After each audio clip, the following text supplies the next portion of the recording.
Damir tambe komenti kana dubbisa Ameer gwa rabbi. Marramma nama Damir tambe komenti kana dubbisa Ameer gwa rabbi. Ani waggaa saddeet garuu homaa hin qabu rabbi illee na ajjeesu deete viidiyoo irratti intalli tokko. Obboleettii tiyya na dhaggeeffadhu keessumaa warri shamarranii gurra keessan banaatii nama dhaggeeffadha isin waa sanitti himu. Nuyi fisiin tokko miti rabbumata dawalee nuuma dhiiraa fi dubartiin dandeettiin humnaanis qaamaanis dalagaanis sammuunis guma hundaan dubartii dhiiri tokko miti rabbuun wal caalchisee nuuma jechuudha. Siigalee isin shamarran keenya eega biyyaa baatan silaa biyyaa ba'uun haraami sanumaa rakkoon biyya keenyaa nama hin teessisu dhiiftanii baatanii mi eega baatanii la akkana ta'a jireenya keessan keessatti akkana jechuudha wallahi laadim osoo eenyullee akkana ta'a walaa obboleessa walaa obboleetti gabbee dalagatu fayyaa qabaannan rabbiin siilaa fiteeti kenninaan waan jiarraa argatte birrii 1,000 Itoophiyaa 2,000 Itoophiyaa waan aadaaf abbattii kee Oromoon jiraatan gargaara saniin jecha obboleeyyan keessirratti qaabisirra guddaan kataa'ee si nyaatu hin jiru nakati obboleettiiti jalaal waan dalagatte keessa rabbi barakaa si haa kaa'u amma rakkoon keenya ijoolleen biyya arbaa yeroo maal beektanii birrii nuti asiimaatiitti 5,000 jaadhaamnu birrii guddaa nutti hin fakkaatu gidee ajjiru siigalee birrii guddaa nutti fakkaatu nama xiqqoo hin fakkaatu garuu gaafa asii galte nama birrii 5 Itoophiyaa sii kennuun argattu wallaahi wabillaahi watallaahi intali tokko waggaa 12 biyya Suudii kana teessee galte ijoolleen beeku jechuun miidiyaa kanarratti tasa walbeen amma manaa dabalte biyya jirti wallaahi amma deebuudhaaf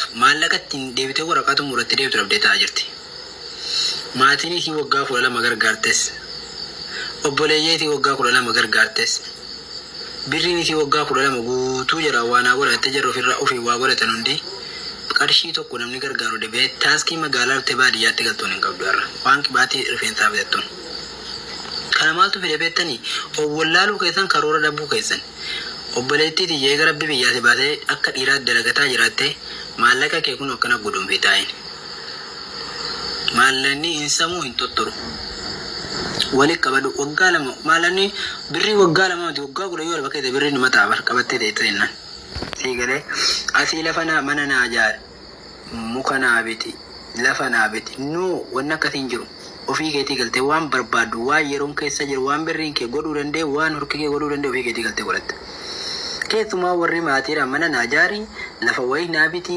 obboleettii ofii keetii galii bitadhu birriin kee gaafa galte waan birriin kee dandee bitu bitatteetii yoo garaa keetu nyaatte akka keetii hurka keetii nyaattetti fuun baaftee deemta siigalee obboleettii kiyyaati rabbi amma booda kaamma dura nyaatamte kaamma booda akkasitti of jabeessi dalagadhu ni argatta ammoo kanatti rabbi namatti hin galatti rabbi irraallee bahe fayyuma qabaattee dalagachuun moo alhamdulillah jedhe kana isin jala viidiyoo isinitti Ay carraa shamarran keenya dhugaa rabbii hedduu nama gaddisiisa gisee tokko jechuudha.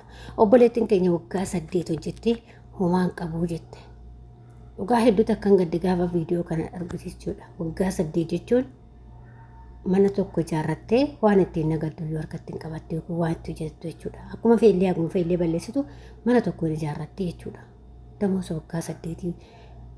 waggaa 8 hojjettee yoo homaa hin qabaanne maali xaariin keenya ree dhugaa rabbi hedduu nama gaddisiisa ijoolleen akkanaa hin jirtu jedhee yaada baay'eedha ijoolleen akkanaa ashamaa akkam jirtu hordoftoota koo nageenyi waaqayyo isiniif haa baay'atu bakka jirtanitti nagaa keessanii ani nagaa kooti galata waaqayyo illee baga nagaa taatan jecha egaa hordoftoota keenya kiyyaa warroonni chaanaala kiyyaa faaraa taatan immoo sabiskiraayibii gochuudhaan maamila keenya ta'aa warri ta'aa jirtanis galatuma ulfaadhaa egaa akkuma viidiyoo jalqaba irratti dhaggeeffattanitti obboleettiin keenya tokko akkuma anaata akkuma siitii nan dalagadheettee biyya ormaa erga dhuftee waggaa 8 kana keessatti immoo miciyyoon kun waa takka hin qabu osoo duutiin argitee jiraatte oduu hanga akka ta'u baqa addunyaa kanarraa deemee jiraadhe oduu hojjeesee jiraadhe oduu du'ee nastulaa haga waggaa 8 kana hojjedhee hambaatee takka yaattu dolchi tokko hin qabne of ajjeesee addunyaa irraa darbu wayyaa jette.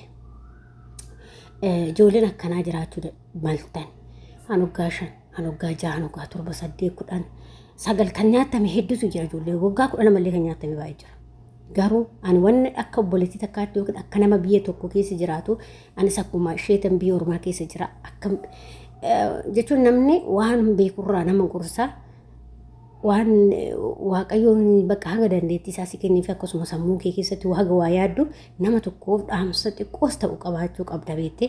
Anis haga akka obboleettii tokkotti akka nama biyya alaa jirutti akka nama kushiinaa arabaa keessa hojjetu tokkotti anillee obboleewwan akkanaatiif dhaamsa xiqqishoo ishee isin qabaa dhaggeeffadhaa. Viidiyoon kun isin fayyada. Nama hin fayyadu hin jedhina isin fayyada. Maaliif waan tokko namni xiqqaaf guddaan qabu beeka wallaalaan qabu jettanii hanga beekurraa namni nama gorsa. Obboleettii keenya baay'ee na gaddisiise.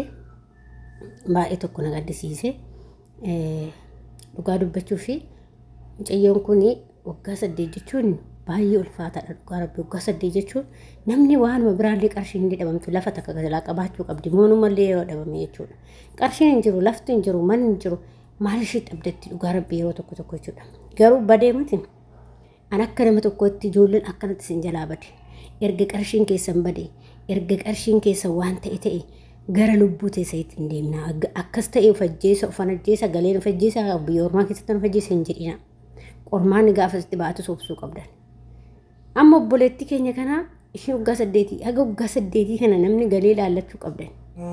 Yeroo baay'ee hojjedhe viidiyoo kana. Yeroo baay'ee isin hojjedhee ture jechuudha.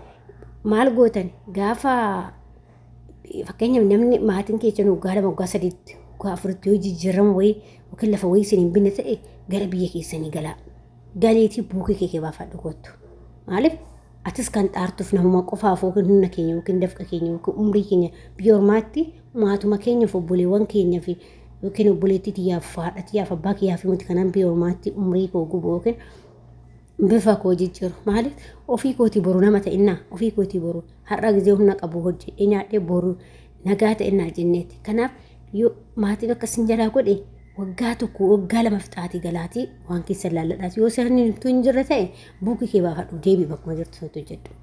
Nama fe'e aguma fe'e illee ta'u silaa obboleettiin kun dogongora qabdu malee waggaa 4 osoo galtee waggaa 4 sanitti hoomaan gooniif taanillee galtee laallattee as deebitee kan waggaa 4 hamma yoo ta'an hin qabdi jechuudha. Haga waggaa 8 ushattee jechuudha. Maaliif amantanii haga waggaa 8 jechuudha yoo maatiin keessa waa akkasiin hojjenni. Hin amaninaa hin jedhee barri hin amaninaa dhugaa rabbi namanii. Yoo ta'ellee fakkeenyaaf ammalaan obboleewwan kee keessaa namni siif yaadu jiraachuu danda'a. Namni sun sitti himuu danda'a. Yoo namni kanallee godhe si jedhee sitti talalan. Ta'uu hin qabu immoo. Namni ollaallee sitti himuu danda'a. Hiriyoonni keessa sitti himuu danda'a bar. Kanarra immoo waggaa 2 keessa fixanii galtanii laallattanii buukii keessan baafattanii dhuftanii hojjettanii birrii kee gaafa buukii irratti galtite namni baasu hin jiru si malee. Si galee saniin booddee hoo ati galtee mana wajjin bitachuu dandeessa mana akkamii faana bitachuu dandeessa sin jedha obboleettii koo. Kanaaf umrii keessanii kana guutuu gubdanii yoo waan hin qabaatin bilaashuun biyya ormaatti umrii keessanii gubnaatii galaa biraa. Rabbi hedduu takka garaama nyaatti obboleettiin keenya kun jechuudha. Waggaa 8 jechuun xiqqaa miti ijoollee. Waggaa 8 biyya ormaa keessatti hirriba dhabdee itti dafqitee itti dadhabdee itti fatamtee gaafa birrii waggaa 8 dhabdu baay'ee nama gaddisiisa. Kanaaf obboleettii kiyya ani wanna siidhaam keessa gara lubbuu keetiif hin deemina. Birriin homaa miti ati san caalaa yoo argachuu dandeessa. Ammas waggaa 8 badee miti badee baqa lubbuu keessa irratti fardin waggaa 8 sun badee miti haa badu. Kama saranaa achiitiif karoora kaayoo kee baafadhuti isarratti xiyyeeffadhu malee kan bade saniif duuba garagaltee ufan ajjeesaa ofii nuunfachiisee jiraadha duun akkas godhee raadhin jeen bakka kan badee jira. Maaliif ofii keessanii yaaduu dadhabuudha. Waan akkana ijoolleen akkanatti biddattisuuf gattanii karan taanitti lubbuu keessan baasaa jirtan. Yeroo duraa jalqaba duraa yaaduu qabdan. Garuu immoo erga ta'een booda lubbuu keessa irratti faradin.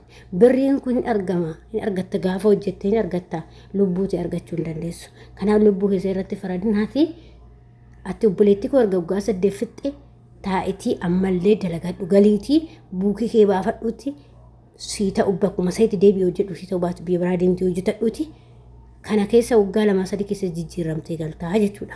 Bakka kutannoo qabaadhu obsa qabaadhu malee ufan ajjeesaa ufan akkas godha jettee hin yaadin akka kiyyatti kana siidha. Obboleewwan keenya adarraa keessan dhugaa rabbi lubbuma keessa irratti ofirratti faradinaati birrii yaabaddu homaa miti waggaa 10 illee haa ta'u waggaa 20 illee haa ta'u argachuu dandeessa waan ta'eef lubbuma jecha nu baraara.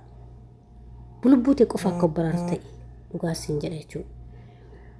Nah, waaqayyo sinaatisu waan akkanaallee sinaa laguu dhugaa rabbi hedduu takka millee nama caba dhugaa rabbi waggaa lama sadii keessattuu bireen akkasii baddi taanaan asoo ana ta'e akka man ta'a jedhee bakka kana buusee gaafa laalu ani beeku ijoolleen keenya kanatti maraachaa jiru dhugaa rabbi.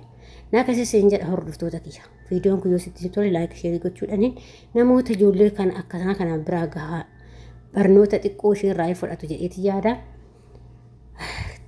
Warroon akkasumas chaanaala kiyyaa faaraa taatan immoo sabskiraaybii gochuudhaan maamila keenya ta'a yaada fi qeeqoo qabaatan koomentii irratti barreessuun dagatinaa isinin jaalladha isinin kabajaa akkasuma hanga viidiyoo biraatii walitti deebinutti immoo turtiin keessan viidiyoo kanaa ta'u adiraa keessan immoo obboleewwan koo walii dabarsaa dhaamsa xiqqoo walii qabaadhaa gorsa xiqqoo walii qabaadhaa waan gaafachuu barbaadan waan dhaamuu barbaadani viidiyoo itti aanratan immoo gaafii isin qabdan ilaalee isiniif deebisaa nagaa ta'a baay'ee ta'a isinin jaalladha.